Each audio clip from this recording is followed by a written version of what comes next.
Hi guys, it's me. Today it will be a quick card with watercolors and using very heavy watercolor paper here and my liquid watercolors, and I start with wetting the paper where I want to have the lower part that should be some sort of sea, of course. I'm using different blues and a bit of a greenish blue, and I'm working here wet in wet. That's what I really like to do. It is, I like how the paint is spreading out, so it's really nice.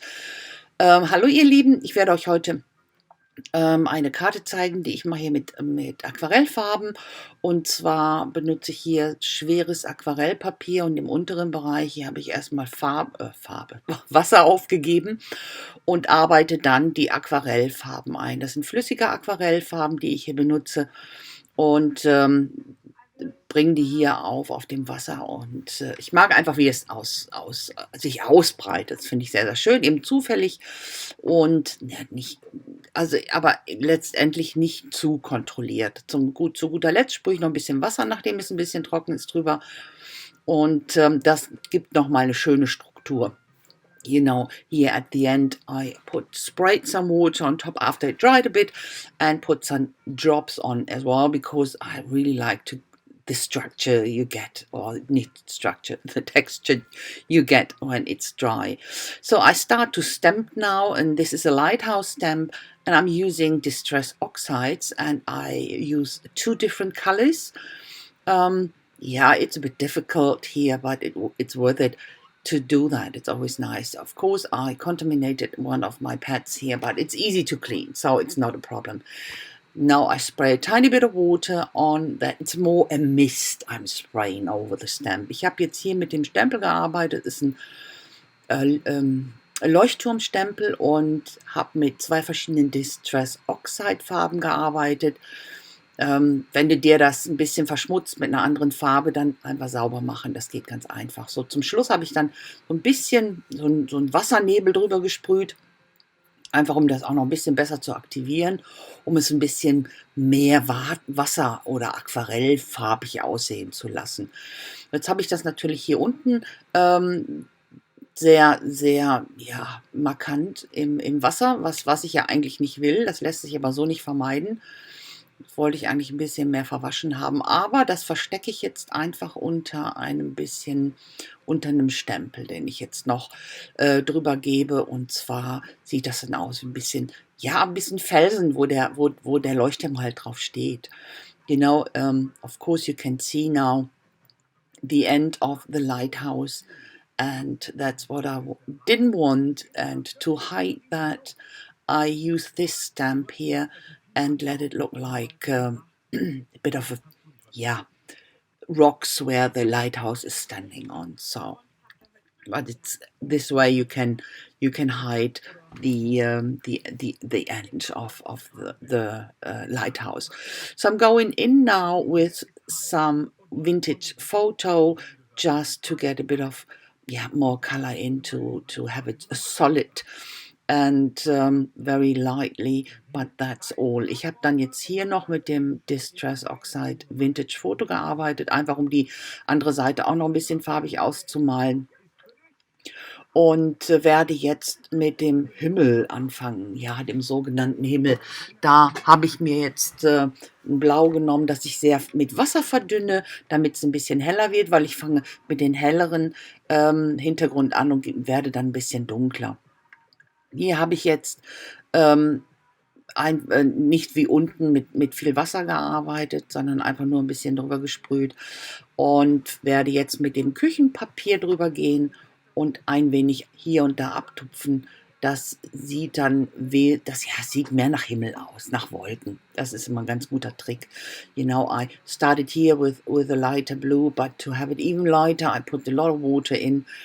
And I started with a light background, of course, and then go in with darker. And to have it more looking like clouds, I used this kitchen towel paper and dab it in as I do now.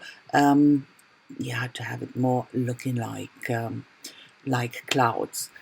Spraying a bit of water on top every now and again, just that it spreads out more organic. So, and always dab a bit here and there. Ich habe dann noch mit der dunklen Farbe gearbeitet, immer mal wieder ein bisschen Wasser drüber gesprüht, einfach um das Ganze noch ein bisschen natürlicher aussehen zu lassen, dass es so verläuft eben, dass es natürlicher aussieht, und immer mal wieder mit dem Küchenpapier reingedrückt, so dass man eine schöne, ja, eine lose Textur erhält.